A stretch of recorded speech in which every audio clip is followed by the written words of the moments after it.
All right, y'all, welcome back to another YouTube video. In this video, we're going to be going over how to decipher between God's voice and the devil's voice, because I feel like this is something that so many people have been asking me, and I feel like a question that a lot of Christians have is they lack that feeling, and they want to feel like they need to hear God's voice, and they don't know how to decipher what's from God and what isn't from God, and how to feel God's presence in their life.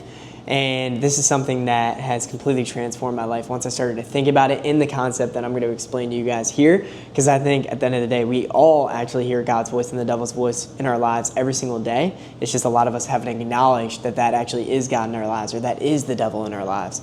And the way that I like to evaluate this is we have these two, almost literally like those movies where you see an angel and you see the devil on your shoulders.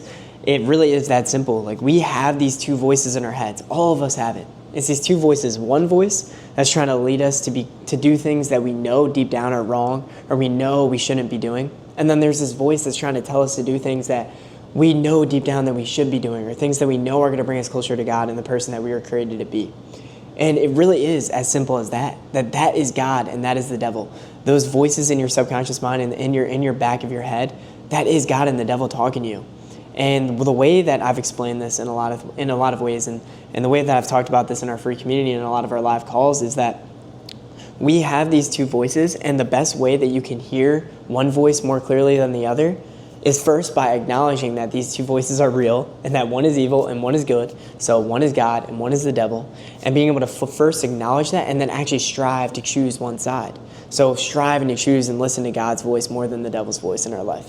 And because there is a weird line where sometimes it's hard to decipher whether it's from God or whether it's from the devil. Like, some things aren't as clear to us, and a lot of the times that is because we've been listening to the devil's voice for so long. And I know this and have experienced this in my life, where when I was living a life in sin, when I was drinking every single weekend, when I was partying all the time, when I was in a lustful relationship, when I was doing all these things that I deep down knew I shouldn't have been doing, I thought that they were right. I didn't see or gain much conviction on it because I had been listening to the devil's voice for so long. I had been following those temptations and those lies that the devil was telling me for so long that God's voice became tinted in my life. And this is why we always talk about in Christianity, we always talk about how sin separates us from God and pulls us away from God. It makes it way harder to hear and decipher and feel God's presence in our lives. And this is because of these two voices, and I love to break it down to people like this because it makes it so much more simple, because it really is that simple at the end of the day. Like, we have God and we have the devil speaking to us constantly throughout the day, and God wants you to become the person that he created you to be, so he's constantly going to be speaking to you, trying to lead you to become the person he created you to be.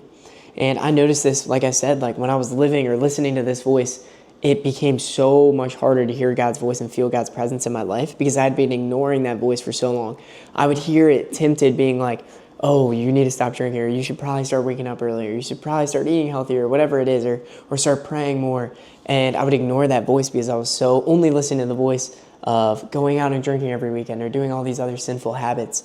And it's very easy to listen to this voice when everyone around you is listening to that voice that is listening to the devil. It becomes very easy to listen to those temptations when you're surrounded by that. And because oftentimes the devil's voice is trying to lead you into instant gratifications. And instant gratifications, the reason why they're so dangerous is because it feels good in the moment, and you only can see the good that's going to come from it right away, but you don't feel or experience the delayed pain that comes with it. Like drinking, you'll often have the hangover after you were drinking, but you have that instant dopamine boost when you're with your friends and you're drinking alcohol and you're getting drunk or whatever it is. Same thing with sex and all those other things. You get that instant high, but then you get that feeling of regret. But it actually scales even bigger, because when we're doing these instant gratifications for long periods of time, there's an even bigger delayed pain that comes with that, whether it be divorce, whether it be poor health and sickness, whether it be financial struggles, whatever it is. But God will often be trying to, like, this voice will often be trying to lead us to delayed gratifications, to things that are hard in the moment to do, but actually lead and create great rewards in the future. Whether it be waking up early and working hard on your business, or whether it be not going out and going to bed early instead, or going to church instead of to some party or whatever it is. When we do those things and we make those sacrifices, it hurts in the moment and it's difficult to do. Or even working out is a perfect example. Like, working out isn't easy to do right then. It's hard to get to the gym sometimes. But once we get out, we feel amazing. And then obviously the rewards and delayed reward of that will be amazing, with great health, great physique, everything else. So that's a way that I love to think about it. And it makes it just so much simpler. But what we need to understand is that the more that we're listening to this voice in our life, the quieter God's voice will become. So what we need to first understand is that we need to recognize that these are God and the devil's voice. And then from there, we need to do our best every single day to do what we think God is calling us to do, to listen to this voice as much as we possibly can. Because the more that we can listen to this voice, the quieter the devil's voice will become, and the more clearly you can be led in the direction that God is calling you to be, and be more clearly led to become the person that God created you to be. And the more you'll be able to decipher between God's voice and the devil's voice. And I've noticed this in my life so much, because as soon as I started trying to listen to this voice and it's conviction, like this voice becomes louder and louder, and I remember getting convicted more and more. The more that I sought out this voice and the more that I tried to ignore this voice, the more conviction and the louder my conviction was becoming. And I knew that was God trying to lead me to become the person he created me to be. So don't fear that conviction. Don't fear this voice, because this voice is a lot more comfortable. The devil's voice is a lot more comfortable. And so it makes it way more difficult to choose God. And that's why I always say, like, what you're fearing about the most, or where you just have to listen to that voice and know, like, the more difficult it is, the more often it is God's voice in our lives. And it'll become very clear to you. Like, it's going to be a long process. It's going to take time. But the more that you can listen to God's voice in your life, and the more that you can do the things that deep down you know are right and separate yourself from sin, the more clearly you're going to be able to hear God's voice in your life and feel his presence. And this was so true for me in so many ways. Like, as I continued to seek that path, I started to truly feel God's presence in my life. And I was actually able to feel led by God and feel my plan, and the plan for me that he had for me became so clear.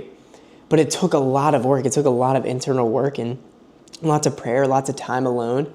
Because I think a lot of us, we never hear God's voice, and we don't, because we're not actually trying to listen to these voices. It's just in the back of our minds, because we're constantly have distractions, or we're constantly around people, where sometimes we need that solitude, we need that time alone to actually listen to these voices in our head, so that we can actually decipher where to begin and where to start to seeking God's voice.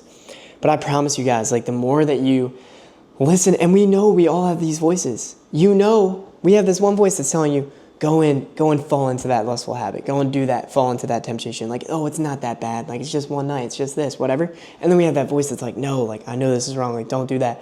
Go and do this. Like, go to bed, wake up early, eat healthy, do these things. And it's so clear. But the more that we answer God's voice, the more that we listen to that and ignore that, the easier it actually ends up being to do this, because the quieter this voice is. And so just know that it gets easier. But that's where it's so dangerous, and I'll make another video on this, so dangerous to be lukewarm, because if you're half in, half out, half listening to God's voice, half listening to the devil's voice, both voices aren't very clear, and both are pretty loud, and it becomes harder to decipher, and you're just in more pain, because you're giving into these temptations that aren't going to be good for you, and you know aren't going to be good for you, but they just feel good in the moment. So that's what I have found has helped me so much in my walk with Christ, and discerning God's voice and the devil's voice, is simplifying it down to that. And just doing my best every single day, just waking up and being like, God, I'm going to do my best every single day to do all the things that I think you're calling me to do in each and every moment. And I just pray, and you guys should pray the same, to just pray for strength, that God will give you the strength to do that, to listen to his voice and to ignore the devil's voice. And you're not going to be perfect. You're not going to be perfect. But just know that the more that you listen to his voice and the less that you listen to the devil's voice, the more clearly you will be led in the direction that God called you to be, and the more that you will feel God's presence in your life. And it'll completely change your life once you just rewire your brain to think about these things and that clear. And just once you strive your best every day to do this and not that. And I promise you, it can completely change your life like it's done for me. So I hope you guys enjoyed this video and can take from this video a better understanding of your relationship with God, and how you can approach your faith, and how you can seek getting to know Christ more on a deeper level, and discerning his voice from the devil's voice. And yeah, I hope you guys have a great rest of your day. I appreciate you guys watching. And if you made it to the end of this video, I want you guys to put a football emoji, because that lets me know you don't have a trash attention span. And if you guys want to support the movement, obviously we're planning out our next drop, but you can join the free community where we have live calls about 4 to 5 days a week. Also got a free weekly grocery list and a ton of other stuff in there. And you can sign up to be notified when we launch and enter the free giveaway and get discounts upon our launch, or get some Happy to Be Your Cacao, or download the Upspace app to transform your health. No matter what happens, I appreciate you guys watching. I appreciate everything you're doing, and I appreciate all of you. And together, we will save our generation. And always remember, Jesus got you. I'll see you guys in the next one. Peace.